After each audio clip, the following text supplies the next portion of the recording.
Face it, Tiger. You just hit the jackpot with the Everything Geek podcast.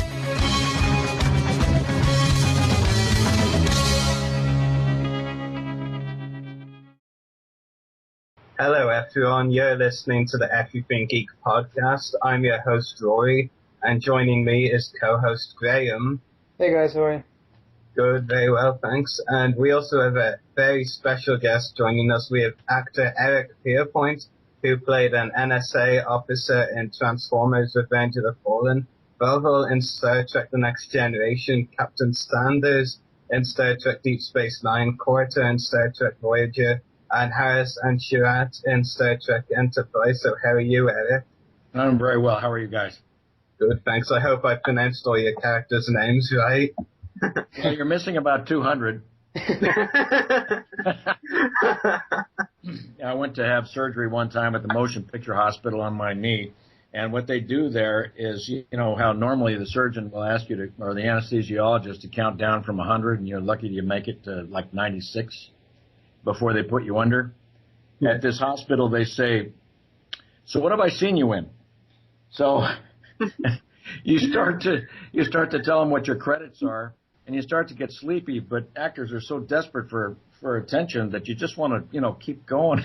But they keep turning up the juice. Yeah, it's very interesting. So we'll get right into the questions. So my first question to you, Eric, is how did you decide you wanted to be an actor? I was in college at the time, and I was on the ball field most of the time. But as that was coming to a close, I had signed up for an acting class probably 2 or 3 years in a row and canceled each time because of cold feet. And finally, the last year I was there, I decided to go ahead with it. And from the moment I walked out on stage, I just felt like it was home. But I didn't have a whole lot of experience, and so I went the route of grad school and studied classical theater, and that's kind of where it started. Yeah, it's very interesting. So thanks for that. My second question is, how did you get the role of the NSA officer on Transformers Revenge of the Fallen?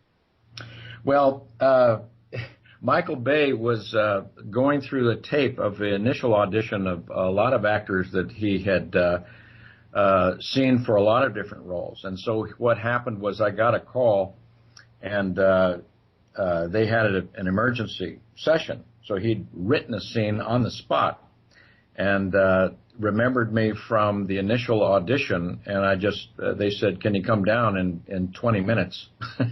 So I ended up going down there, and they put the scene together, and as pretty much the crew was packing up to go from L.A. out to the desert somewhere to finish it off, they put up a set and shot the scene. That's how that happened, all in a big panic. Wow, that's very interesting. My third question is, you've been involved in multiple Star Trek TV shows. Which did you find the most interesting or enjoyable to work on? Well, the show that I did called Alien Nation, which was a series that ran in the 90s, that was probably the most satisfying project of all in terms of film and television. It was a daily experience of a lot of imagination and invention. So that would be my number one. Number two, on stage, I just did The Lion in Winter, and that's one of my all-time favorite plays. So, that would come in a close second. Yeah, thanks for that. My fourth question, have you seen the new Star Trek movies from J.J. Abrams? If so, what is your opinion on them? Well, yes, I have seen it. I enjoyed it. I think that the pressure is on for more and more what they call set pieces. A set piece is like a huge action, action/destruction thing that happens in a lot of sci-fi. Big ticket items. I think I liked it. I think that most stories have to go back to the drawing board and create better story. That's kind of my opinion. The original Star Treks had no money for special effects, and the special effects were so, fun and campy. but we enjoyed it because of the interaction with the characters. And I would, that's my personal taste, is less action and more, something to hang your hat on as far as getting to enjoy those characters. Yeah, definitely. My last question is, do you have any upcoming acting roles or other projects you'd like to talk about? Yeah, I'm doing something called Farmed and Dangerous, which is a comedy that slams genetically modified food business. And it's going to be coming out fairly shortly. It's really kind of a fun and testy project that's, I can't tell you who the sponsor is. I've had to sign something. But I play a guy who's feeding a rancher who feeds his livestock really, really nasty stuff. And they have side effects that you won't believe. So, for example, you can't take your cell phone anywhere near one of my animals or something happens. I also play a recurring character on a show called Heart of Dixie. I was doing a recurring role on a show called Parks and Recreation. Yeah, that's very interesting. So thanks very much, Eric, for answering all of my questions. I'll hand you over to Graham now. All right. Hey, question one is, were you a fan of Star Trek before you got any of the jobs for your parts? Yeah. I was in college when Star Trek was running originally. We used to watch it on this little tiny, like, black and white TV that was about 6 inches big, and sit around. And I remember my college roommates saying to me, wouldn't it be a blast to be in a show like that someday? And ironically, years later, that happened. So, yeah, I loved them. It was one of those things that you sort of, in reruns, you watched pretty much every day. And when it first came out, I thought it was a little strange, and then I got to fall in love with it like a lot of people. To this day, if an original Star Trek is on, I'll usually watch it. Yeah. Do you have a favorite captain? Well, sure. Shatner's got to be my favorite captain. Of course, it's Shatner. If you vote for anyone else, you're just a fool. Yeah. I'm a bit impartial to Picard, but Kirk's got. Well, I say that facetiously because Shatner was such a fun personality, and I enjoyed working on Next Generation, I played a character who was the ambassador of love from the planet Iaria, and his job was basically to investigate what love was. And Picard and this character, I was in a shuttle taking him to some planet, fake a crash land, and then I turn into a woman, fortunately played by an actress. And then she goes off and tries to seduce Picard. But with Patrick Stewart, such a gentleman, I really enjoyed the week's opportunity to work with him. I really liked that guy. Mm-hmm. Well, that's awesome. Thanks. Moving on to my second question is, which, if any, was your favorite species in the Star Trek universe? Oh, you mean other than human? Well, you could say human if you want to. I think if you are going to do a Star Trek, you have to do a Klingon. It's just classic. And I got the opportunity, I guess, what was it, in Voyager, to play Kortar, which is I guess it's the oldest Klingon warrior in Klingon folklore, ferrying lost souls on the barge of the dead across the river of blood. And I had a ball. The makeup is a beast, but the opportunity to, chew the scenery as a Klingon is, the temptation is just too much to resist. So we shot our last night shooting there for almost 24 hours straight because they had to, that episode was over. They had to start a new one. So they had to shoot the rest of it out. And I left at 3 o'clock in the morning. I was so tired that the cop pulled me over on the freeway on the way home and for weaving. And I was sitting there. They gave me a drunk test. And then he saw my Star Trek script on the seat next to me. We got to talking about it, and he let me go. He says, "Well, I'm not going to give you a ticket for driving while Klingon." Oh, that's hilarious.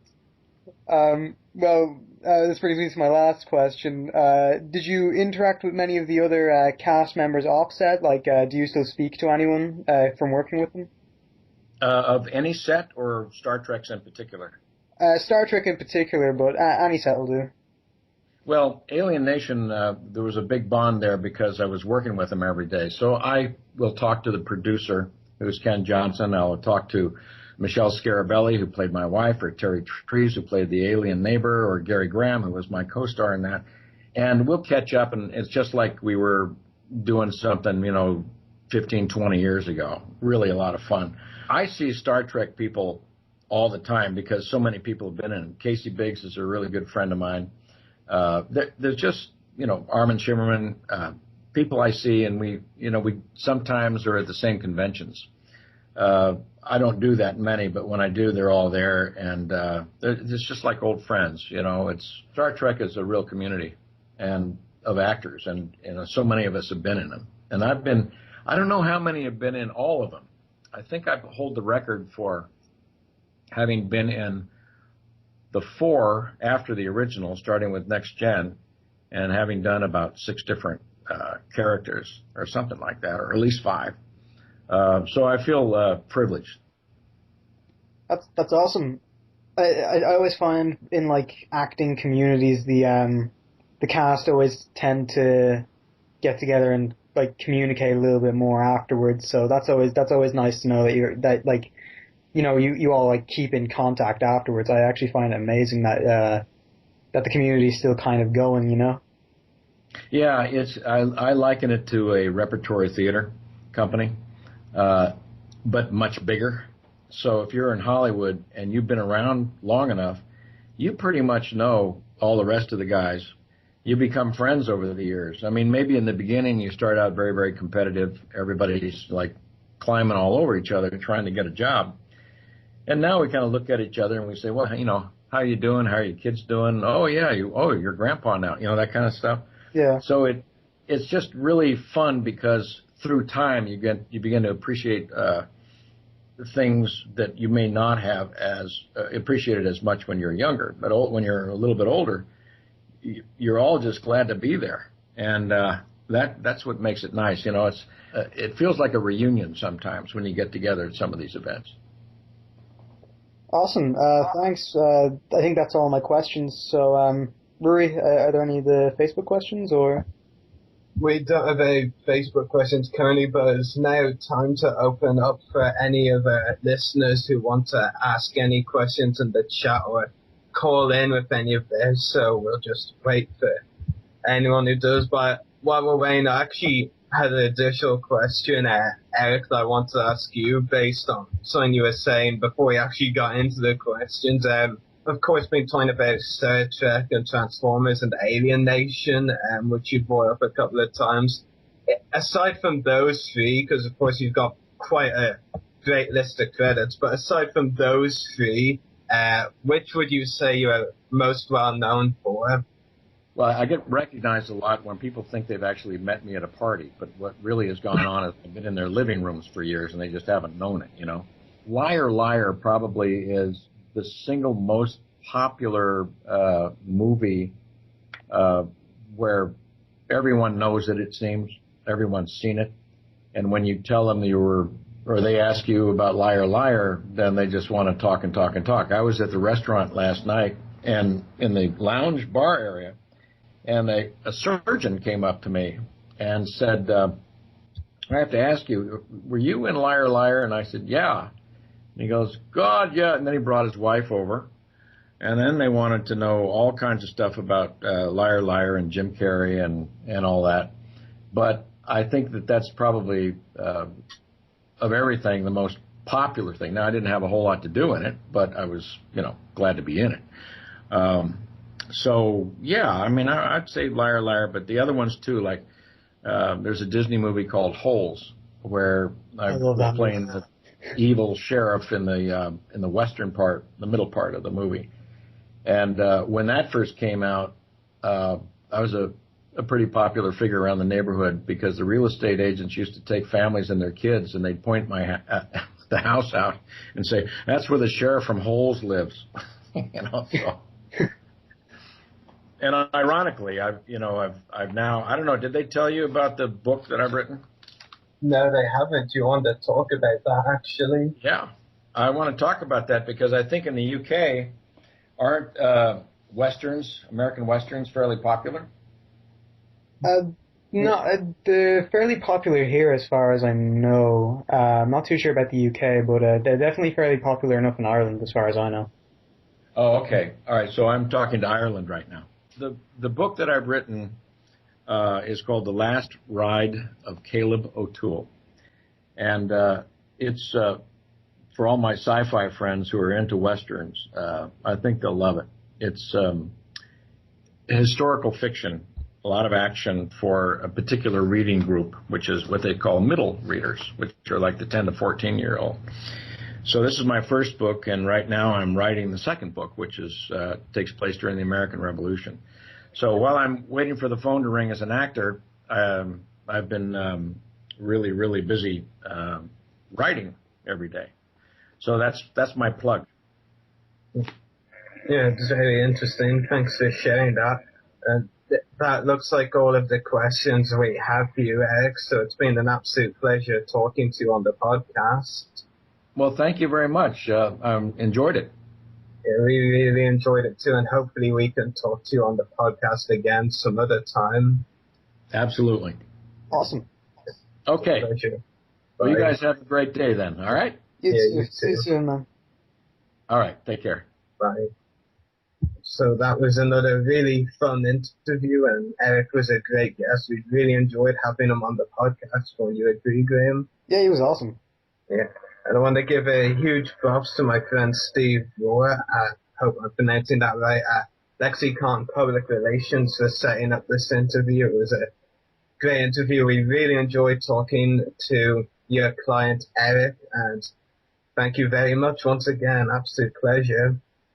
So yeah, anyway, moving on to the discussion topics. Now, some of you listeners may not know this because we do still have some episodes to catch up on, but Graham hasn't actually been on the podcast for a while, so we want to, reintroduce him kind of to the listeners. So, Graham, you know a lot about the Star Trek TV shows, especially that Eric was involved in. So, do you want to give your opinions on them, what you liked or maybe disliked about them, worst case scenario? I was always a big fan of The Next Generation. Whenever it was on TV, I'd always have seen Picard as the captain. So that's why he'd have been my favorite then. But to be honest, I don't really know too much about the originals or anything like that. I don't know too much about Enterprise because I didn't watch Enterprise all that much because I don't know, it kind of started to run dry towards the end of Next Generation. It's like, I'm not saying that they were running out of ideas. It's just like it was running out of stuff that personally piqued my interest. But I have to say, from what I've watched, Next Generation was definitely some of the most creative work I've seen on TV, like in general, not just in sci-fi, but on TV in general. I guess you could say the characters were a lot more interesting. Like I don't know, as we discussed earlier on, Shatner was a very he was entertaining. He was entertaining, but I don't know. I think Picard seemed a little bit more three-dimensional, if you know what I mean. Like, he seemed a little bit more relatable. Like, if you were in his position, you'd have done what he'd have done. Yeah, I get you, definitely. I completely understand what you're saying.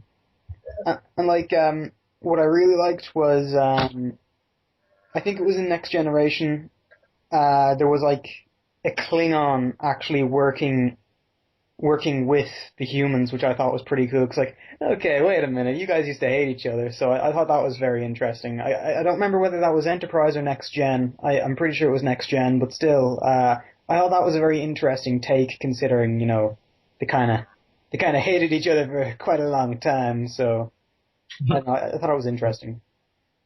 Yeah, definitely, and it does sound very interesting from what you're saying. Yeah. Yeah, I mean, actually, Ruri, personally, I think you would love the Next Generation because I don't know, it seems a little bit more sort of action packed in terms of in terms of like the way the actual episodes are laid out. I'd say I recommend it to you in any way. I'd say you'd love Next Generation, but I don't know. I mean, it's kind of a hard choice between the originals and Next Gen because I mean they're both so different. Yet you can tell it's the same universe. You can tell that that like the originality kind of followed it, but at the same time it's evolved into something new. A lot like with the new J.J. Abrams movies interpretations of it. I mean, you can still see the originality there, but it's it's quite obvious that it's evolved quite a lot. Yeah. I have to confess, I was actually going to look up and try and watch the Star Trek The Next Generation episode or episodes that Eric was in, and I just didn't have time, to be honest.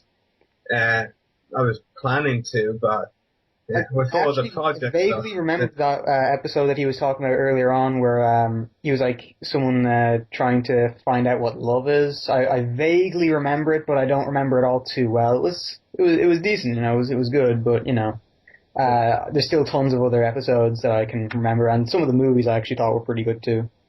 Yeah, and I'm not even going to. These days I'm just not going to bother saying when you tell me I'd enjoy something, I can't say otherwise because I've gone into both Doctor Who and The Walking Dead. Yeah, just like driving me with this stuff. In my defense, I kind of said I had a reason to now that I started this podcast. I was like, right, I need to watch a bunch of things. I'll start with Doctor Who and Walking Dead. Ben keeps bugging me about them. Okay, Yeah. not buggy, but you know what I mean. No, I think it's safe to say that I've been bugging you to watch them. Had been. Have been for quite a while now. Yeah. Until aren't you glad? Aren't you glad you started watching Doctor Who? Yes, I am. That's my case. Yeah. Only in the sense that when I go into I rest my case. only because when I go into interviews with guests, I might have to pop questions off the top of my head, and I can actually reply to them if they ask me something. You love it. I'm kidding. I'm just kidding. Yeah, I do love them. Yeah, definitely.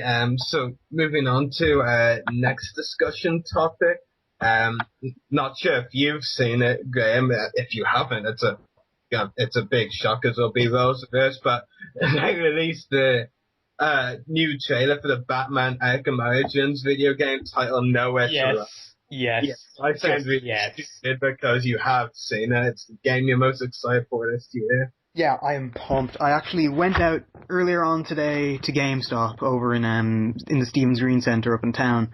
I went to GameStop and I pre-ordered it then and there. And you know what? I was half tempted to pre-order the special edition, but I was just like, you know what? If I got the special edition, I probably wouldn't be seen for weeks. So you know what? I think I'm just gonna stick to the original. But referring to the trailer, I thought it was very interesting to see Firefly, because he was, I'm not going to say he's one of my favorite villains of all time in the Batman universe, but he's definitely up there. He is very cool, because you don't see a lot of pyromaniac sort of villains primarily. I mean, yeah, sure, Joker likes to blow stuff up, he likes to set stuff on fire, but it's very rare that you actually get a pyromaniac themed villain. If that's safe to say that, because you get all these eccentric types, like in Spider-Man, for example. You have Shocker. He's like he's freaking Shocker. But you don't get too many pyromaniacs, which I like to see. And they're portraying him a little bit differently to how he was in the comic books. He seems to have a little bit more I don't know. I always sort of imagined his voice a little bit crazier, a little bit more lost, But in this, they've given his voice a little bit of beef to it. It's a little bit deeper than I expected it to be. But you know what? It works. It works very, very well, and I'm very impressed with it. And my favorite part of the trailer was when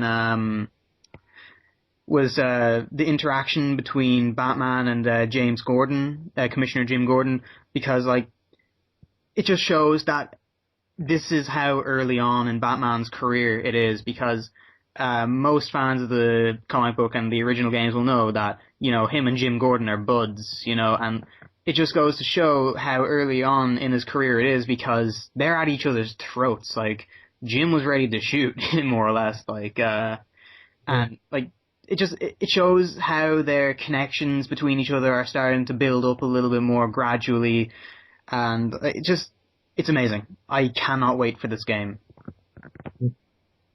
So I presume, considering you were saying if you got the special edition, you won't be saying for weeks, we won't see you for a week.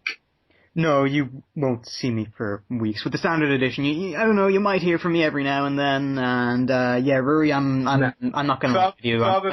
Probably only for the podcast this week, just if we get a Batman Arkham Origins guest. Rory, I'm not going to lie to you, I'm playing Arkham City right now. I'm sorry, but while you were asking your questions, I was kind of just I'm just there using the Nightwing DLC, just bam, bam, pow, pow, pow, pow. I hope you at least had your microphone muted. Actually, I don't think I did. I couldn't hear anything, so. Oh yeah, I'm using my old controller with the soft grips on it, so it's all good. Well, I meant from the Xbox itself. But oh no! I'm down the other end of my bed. It's all good. You can't hear a thing.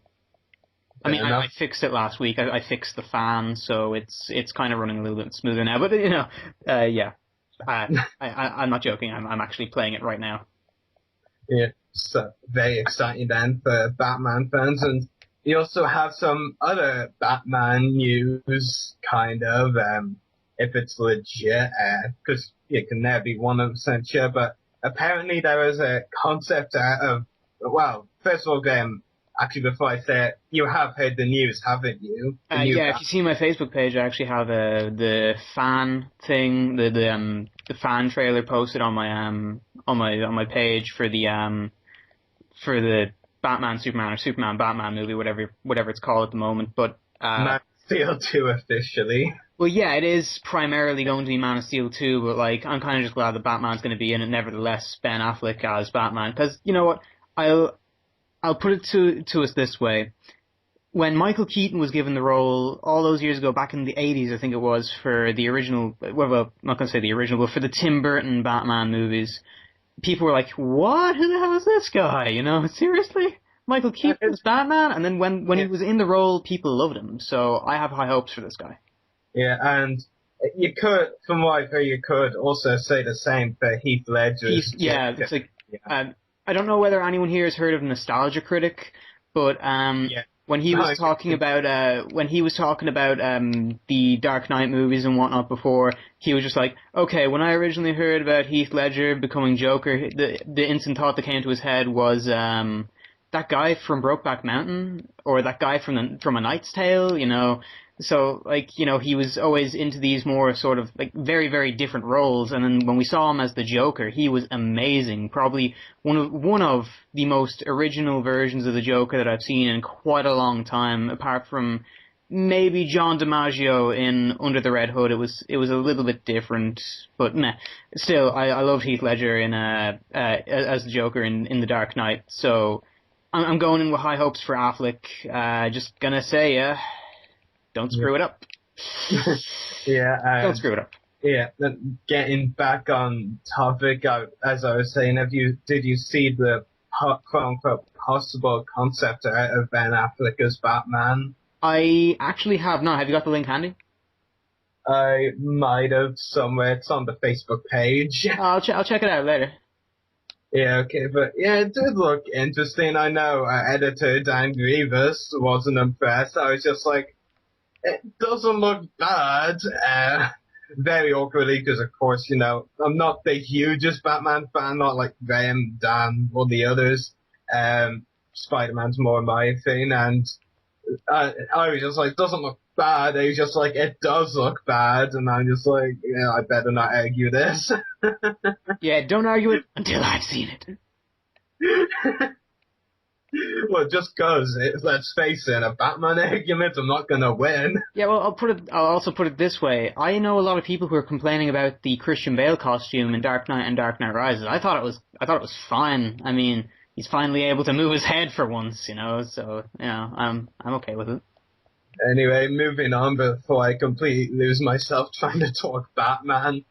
Before we actually move on, Graham, you have some Batman plans. Do you want to share them with our listeners? Oh, yes. Playing out of Origins doesn't count. No, yeah, I do. Is it the Lex Luthor thing? I meant the comic thing that you're planning to attend. Oh, DICE. Yeah. There is a small convention up in a little comic book shop near where I live called Big Bang. They have this little convention that they're putting together called DICE.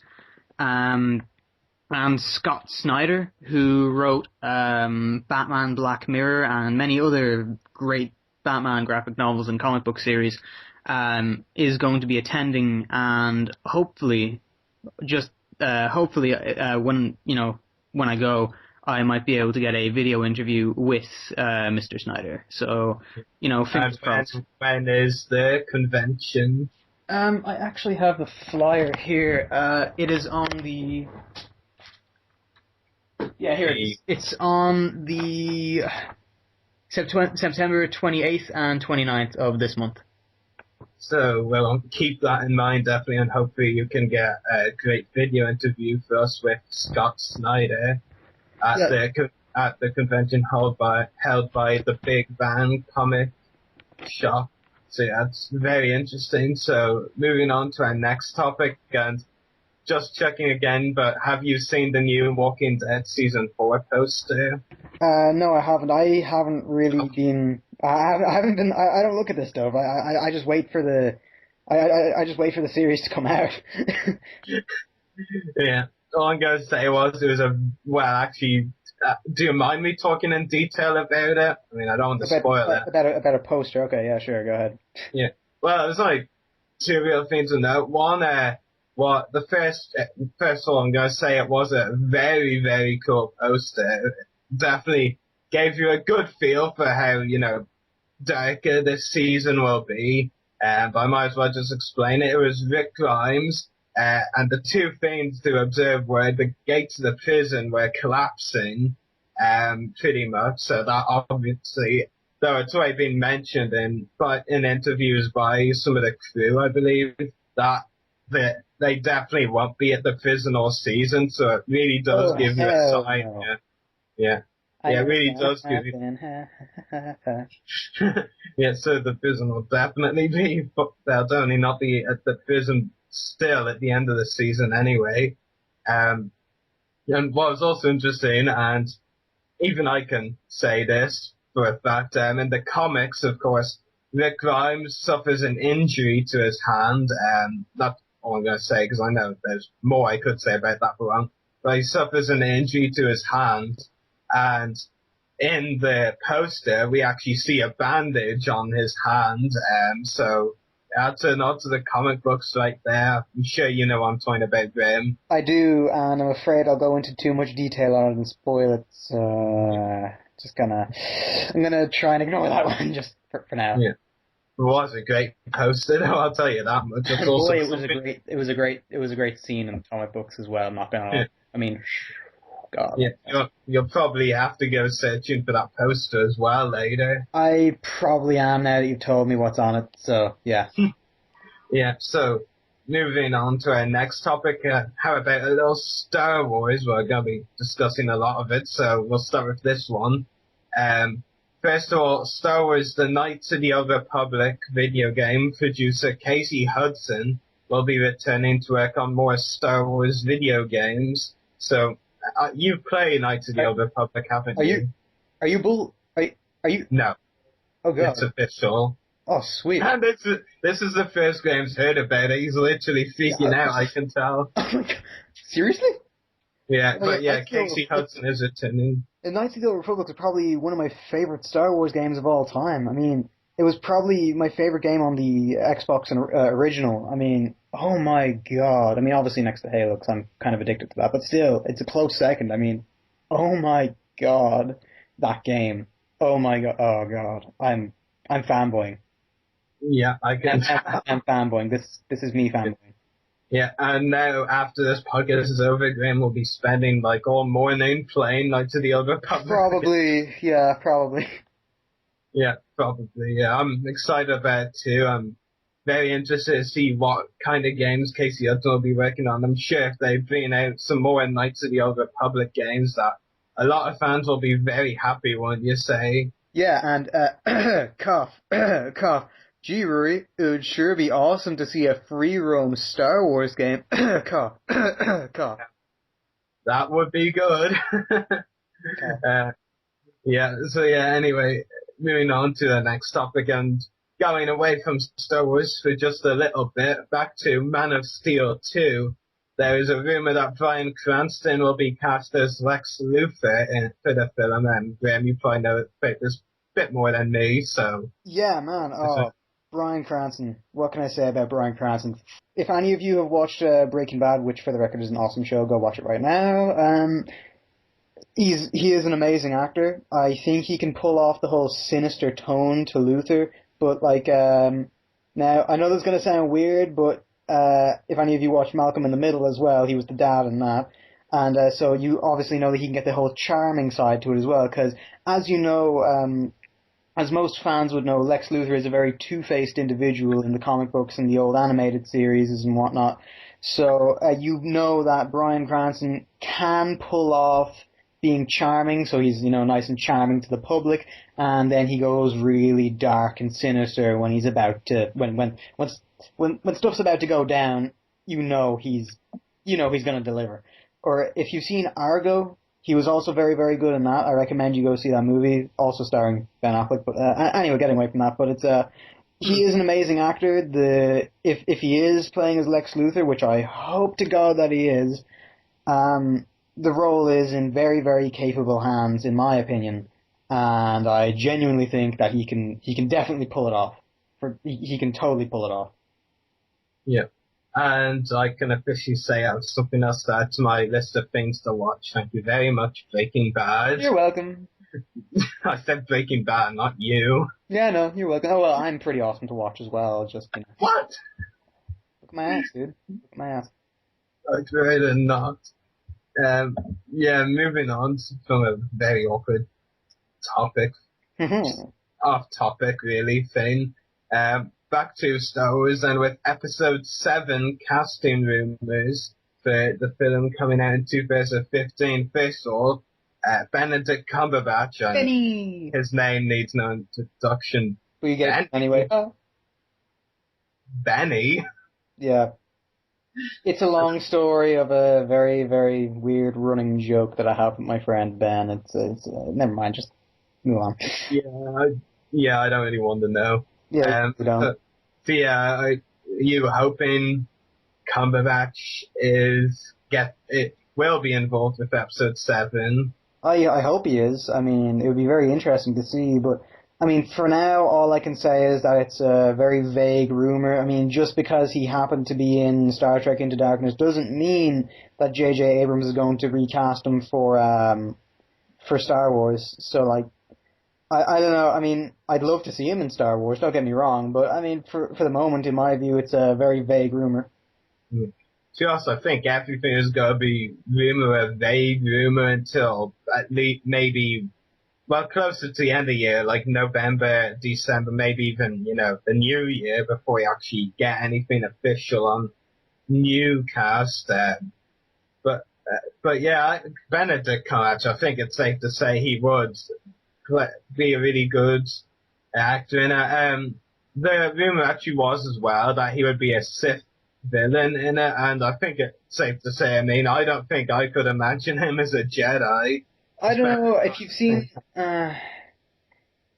Okay, I think he could pull off Jedi very, very easily. I think that's. I mean, I think it's just because you've seen him in like Into Darkness that you perceive him as a very dark character, but he can pull off the whole lighthearted thing if he wanted to. I mean, if you've seen some parts of Sherlock, he can be very playful and he can be very a very. I'm not going to say happy character, but he can be very Jedi-like if he wants to be. Or if you've ever seen Tinker Tailor Soldier Spy, very, very good performance. I mean, he wasn't in it all that much, but it was a powerful enough performance to say that it wasn't dark. He wasn't playing a bad guy in it at all necessarily, depending on what your viewpoint is. But I disagree that I can't that you can't see him as a Jedi. I can definitely see him playing a Jedi. But Well, I mean, I I guess, think he'd be awesome as a Sith, but I think he'd be equally as awesome as a Jedi. I mean, it depends on what way you look at him. yeah, I can definitely agree with that. I mean, for we no, we can. When I see some more of his roles rather than just Star Trek, then maybe I will have a different perspective. Because after all, right now I don't really have a lot to go off, do I? Yeah, I'll show you Tinker Tailor Soldier Spy at some point, and I'll show you what parts he was in, and then you can make your own opinion from that, I guess. Yeah. But yeah, it was actually interesting because after that rumor went online, both first Benedict's agent slash representative, I think, it was, came out and said that it wasn't going to happen, and then Cumberbatch himself was asked at the premiere for one of his new movies or something and was asked about it, but the way Benedict worded it, like maybe sometimes going at straws, but I kind of knows it too. He said he hadn't like signed anything, but that the implication was he had auditioned or had been offered or something like that. But without actually stating it. But that what was definite was he hasn't actually signed on for anything. So Yeah, the rumor itself is incorrect, but it's still probable, if you know what I'm saying. yeah, I get you. I totally get you. Yeah. And moving on from that one, a couple of other announcements, and actually something came up within the last day, maybe even today, which was very interesting, but I'll mention that later. But there were two new rumors, both Alex Pettyfer and Rachel Hurd Wood have apparently I think, or are rumored to be getting roles in Star Wars Episode 7. So do you have any comments on either of those two? Um, I don't really know what to say about that because I don't really know too much about them, if I'm being quite honest. I've seen the Alex Rider movie Stormbreaker. Yeah, like ages ago, but Yeah, Alex Pettyfer is Alex Rider. really? Oh, I don't know. I mean, he's an okay actor. I mean, I haven't seen him in much else other than Alex Rider. He was okay in it. Yeah, So, I don't know much about him either, except for that. yeah, I mean, I know he was in some movie recently. I think it was called I Am Number Four or something like that. Yeah, that's the one. Yeah, I mean, I've heard that he was actually quite good in that, but I mean, all I can say is that I've heard he was good in it. I haven't seen him in it, so I can't really judge. Nor can I judge him too much on Alex Rider, seeing as it was primarily a kids' film and whatnot. So, like, I don't know. I mean, I don't know really what to make of it at the moment. So, yeah, I mean, sure. I mean, I think every actor deserves a big break, so I'd like to see him in it at some point. What I will say regarding Alex Pettyfer is that, in my personal opinion, again, I've seen a lot of his roles, but for me, just from watching Alex Rider, I think a lot of the hate that has been directed towards Pettyfer from the rumor that, because there's been a lot of hatred, I'll tell you, a lot directed towards his acting and all that. Since the rumor came out, I think it's very harsh. I mean, sure, I've only You seen guys are that. just jealous because you weren't cast.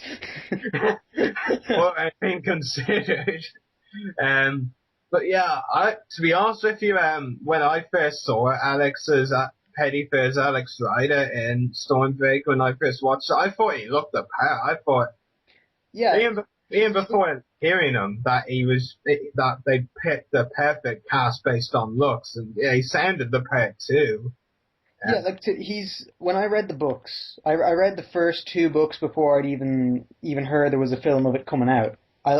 Especially the second book, Point Blanc or Point Blank or however you want to pronounce it, but like that was definitely my favorite. And to be honest, I saw like how I saw him in those books is how I saw him in how I saw him in the movie is how I saw him in the books like that. I mean, he looked the same, the messed up hair nearly kind of going over his eyes. He got that down, and he looked like him. He just genuinely looked like the part. So I don't see why there was so much hate about that. I mean, it's not that big a deal. No, I definitely agree. I was actually talking on one of the other podcasts I do, about the announcement, and basically one of the co-hosts pointed out that he had been in a few bad movies, but Yeah, but like just because he was in a couple of bad movies doesn't mean that he's a terrible actor. I mean, Christopher Walken's picked some rubbish parts, I'm sure Marlon Brando's picked a couple of bum roles as well. Like, you know, I mean, you shouldn't judge an actor on his part. You should judge an actor on his performance. I think it's safe to say that throughout their time, every actor or actress will pick a few bad parts. Yeah, I mean, it's inevitable. It's bound to happen at some point. You're gonna pick a really, really crappy part at some point in your life if you're an actor, and like.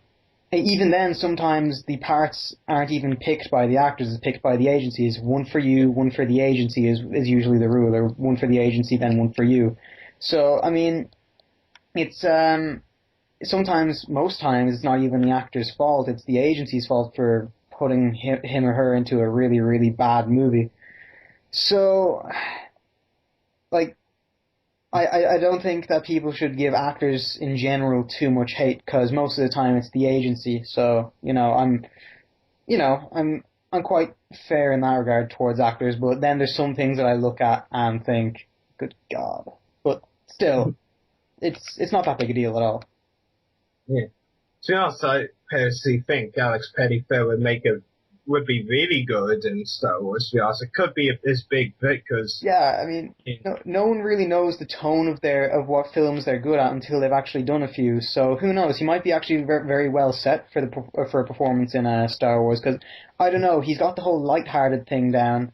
I mean, like when he was in Alex Rider, that film was fairly lighthearted, and for the most part, so was Star Wars. Kind of, I guess. I mean, well, it's family friendly. So exactly. I mean, he can get the whole charming thing down if he wanted to, but I see a lot of, I can see some potential in him for the most part. I mean, I can see a lot of potential in him to do something darker and all that, so I think he wouldn't be that bad for Star Wars, so, haters, stop hating.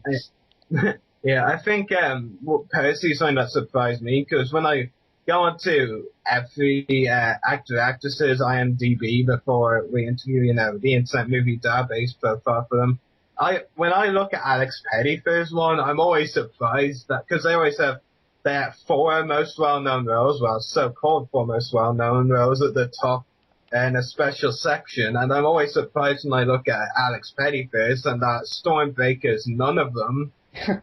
Yeah, there's I Am Number 4, the one you mentioned, there's Magic Mike. In fact, in all their rumor articles, every article seems to be pointing out that Magic Mike is his most well-known role, or something like that. I haven't even heard of that. Successful movie. I haven't seen it because it's not my thing. I don't like to see male strippers and Channing Tatum stripping down, so, I'm not interested I wasn't initially interested in the movie. And my guess is, from what I've heard about, that's probably one of the roles movies people consider bad, I'd say, and, kind of judge him off that, I don't know. I mean, from what I've heard, the film was very successful. Doesn't necessarily mean it's good, but it was successful, so...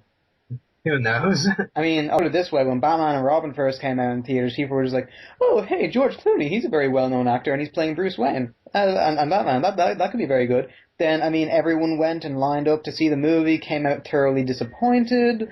So, at the end of the day, just because a movie's successful doesn't mean it's good, but, still. You can see my point, right? Yeah. And moving on to the other rumors, there's Rachel Hurd-Wood, who is best known from Peter Pan. I personally haven't seen anything she's been in. I think you might be the same. What? I've seen Peter Pan. Okay. But I thought you actually said earlier you hadn't heard of her, so I was guessing off that. Well, I haven't heard of her, but I've seen Peter Pan. Okay. That's me told. Yeah. But what I will say from looking at pictures, I think she definitely fit into Star Wars, definitely as a, solo child, Han Solo child or Leia. What? Pun intended. Never mind. No. Yeah, I know. So yeah, I think she definitely would fit into Star Wars really well. And actually, before we move on to your rumors, that thing I said I'd get back to that I want to point out, What's interesting was there's actually a website, Star website set up by people in Lucasfilm just to get fans' reactions to something. It's really meant to be a confidential one, and unfortunately, someone actually leaked this report. So, guessing Lucasfilm won't be too happy if they find this person. But someone actually leaked that on that specific website. They actually posted a question type thing whether fans would be happy to see Alex Pettyfer and Rachel Hurd cast. Now, this is apparently Lucasfilm themselves actually asking if fans would be happy to see them in it. And maybe they're trying to avoid the Ben Affleck backlash, but it's very interesting because that kind of tells you maybe they are actually going to be cast, Alex and Rachel. Could be. I mean, I don't know. I'd certainly be happy to see them, get a break, get their big break and all. But I mean, that's the thing because Star Wars has usually not been about then big name actors and turning them into big names. It's safe to say Alex isn't a big name. Rachel I hadn't heard of, so immediately she's probably not a big name for me. Yeah, it all depends kind of what you've watched, what you haven't watched. So yeah, I know what you mean, but I think the overall view among the community and a lot of others is that they don't really know these, or the other worst side is people hate Alex Pettyfer. maybe. But, I mean, it's sort of like in Doctor Who. Whenever they pick the next Doctor and whatever, it's always a very, very not so well known actor. I mean, Christopher Eccleston, yeah, he was kind of well known, but he wasn't really out there. David Tennant was he was well known among the theater groups, but he wasn't particularly. Well, yeah, he had just been in Harry Potter, but that was around the same time, so not. Give a year or two, and he might have been more well known for the Harry Potter, but he came into Doctor Who, wasn't it, around the same time? So, yeah. I think he came into Doctor Who first. I think he did season 2 first before he actually did the 4th Harry Potter movie. But and Matt Smith, I admittedly never even heard of before he was announced, and I still don't know who the 12th is, because I'm saving myself for when he actually regenerates. So I'm living basically in a cardboard box until December 25th when the Christmas special comes. Box C, yeah. That was horrible. That was horrible. It's so horrible that I loved it. Yeah, I'm not to say Doctor is, yeah. I still don't know who he is. I've been living in a cardboard box. No, I'm just saying I'm not allowed to say. No, because I've actually, I don't know whether most of you guys know this, but I've actually left a death threat on Skype to anyone who tells me. So to quote Liam Neeson, I will find you, and I will kill you. Run fast, run far. There you go. Run fast, run far, don't look back. Yeah. But yeah. Yeah, I doubt I'm even like to give a little hint, so yeah, I'll move on. More so, what? You probably should. Okay, no, that's actually a bit too much hint. It's okay. I will give. Are you saying I'm allowed to give you a hint? No. No. Yeah, it wasn't gonna be a big one anyway. I will Reservoir Dogs you. Any major movie fan will know what I mean. I'll give you a little hint as to what I do. Ear, razor, stuck in the middle with you. You're gonna cut my hair? Really? No. Look up Reservoir Dogs ear scene. Yeah, I know. I was messing anyway.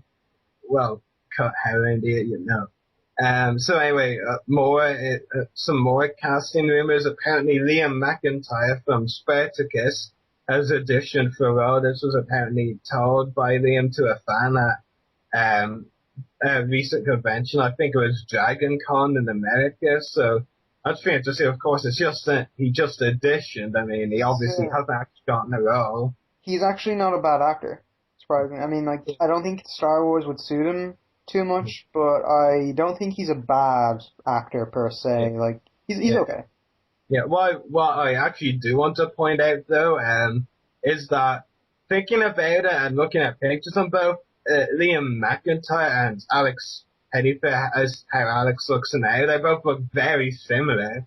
So I won't be at all surprised if they actually auditioned for the same part. Yeah, yeah, I can see where you're coming from there. I mean, it's kind of just a 50-50 situation then, flip the coin. Yeah. And the last one is that Ksenia Solo, yes, Solo as is her surname, is being considered another one like Rachel Wood, an actress I haven't actually heard of, but again, looking at pictures, I think she would definitely be good for a role in Star Wars. Have you heard of her? I haven't a clue. I'm sorry. Yeah, no worries. Yeah, moving on from episode 7 casting rumors, there is some Star Wars The Clone Wars bonus content rumors, and that's that the episodes will be released on Apple TV, possibly. How's Apple TV? What? What's Apple TV?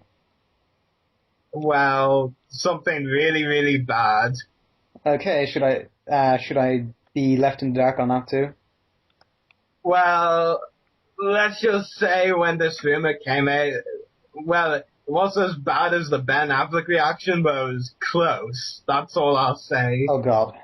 Like, basically, I'm not sure if it's new or recently released or whatever.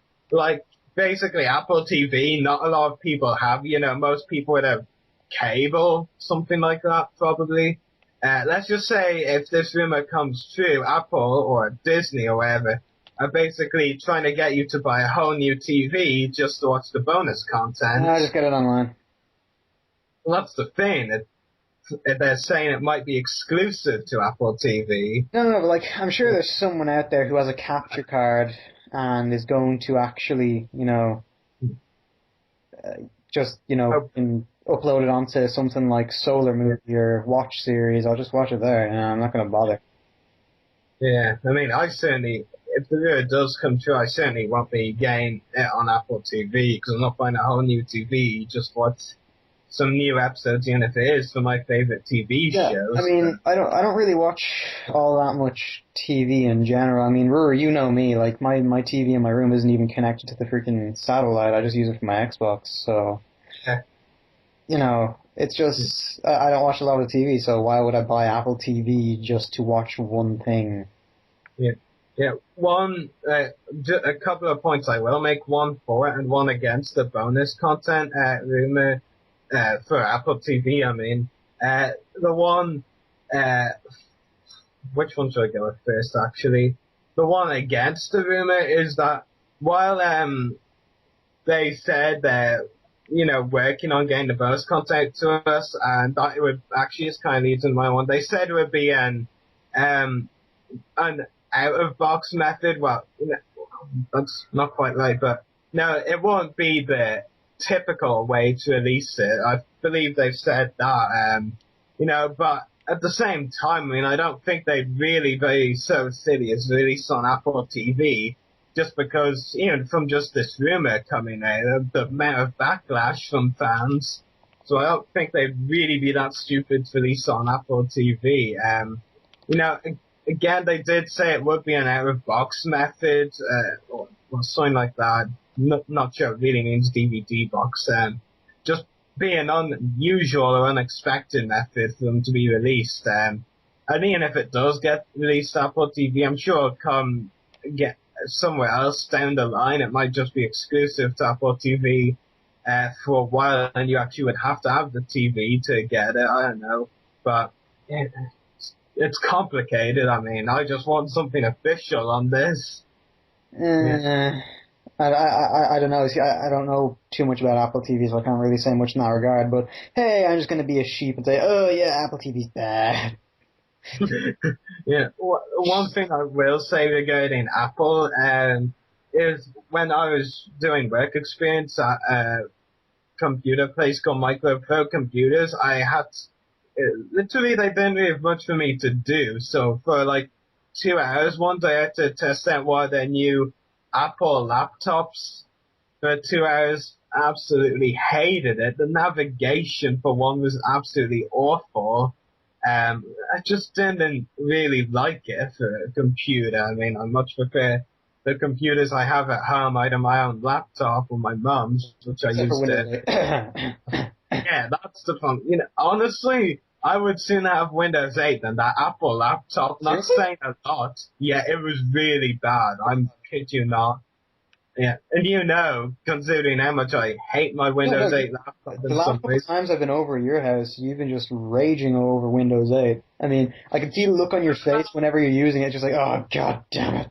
Well, not so much the internet itself. The Skype is what's really bad. Yeah, and that whole menu thing when, like, you swipe your, when you swipe your finger across the mouse pad and it changes window, and you're just like, ah, that annoys me so much. Yeah. So moving on, the last Star Wars topic for the day, I think this is actually very interesting. We've been interchanging between Star Wars topics and other topics. Interesting. I didn't actually notice when I wrote the notes. It wasn't intended.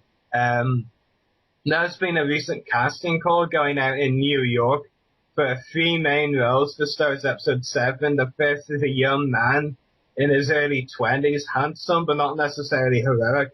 He is witty and smart, physically fit. Another man, late 20s, physically fit, handsome and confident. And a young woman, late teens, physically fit, raw energy, independent, and with a great sense of humor. Do you know anyone who would fit any of those descriptions? Not really, no. No, I'm beat, sorry. I mean, for the first one, I almost want to say me, but of course I'm not in my early 20s. Shh. What do you mean? Maybe You turned 20 there, just, like, yesterday. What? I'm still 7. No. No, you're not. No, dude, what the hell? You're 20. Is that because I have a beard? Shh. Really? Hey, Lucasfilm, I know this guy who's totally 20 years old and is able to do it. Hurry. So he's able to do Rory. That's very helpful. I don't know what you're talking about. I didn't say anything. No comment.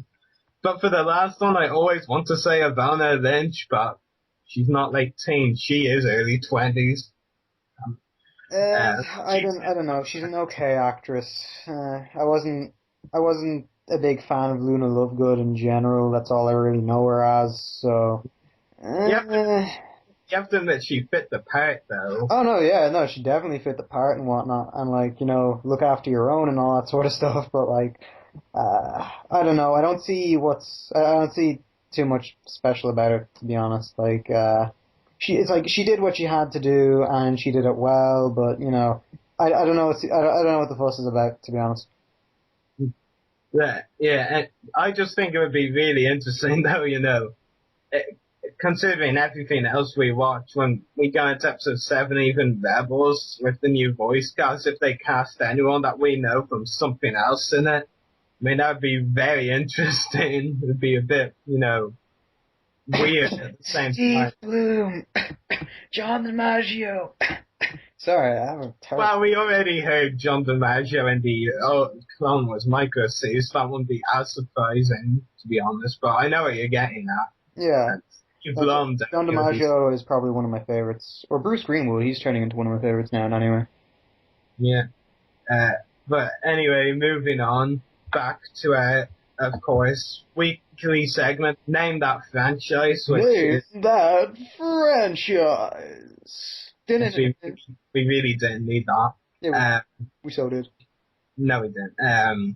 But yeah, so Name That Franchise, of course. I will name a quote from a franchise, and if you can tell me what quote the franchise is from, then you got it. And if you can name the character who said it, or even what movie, TV show, video game, comic, etc.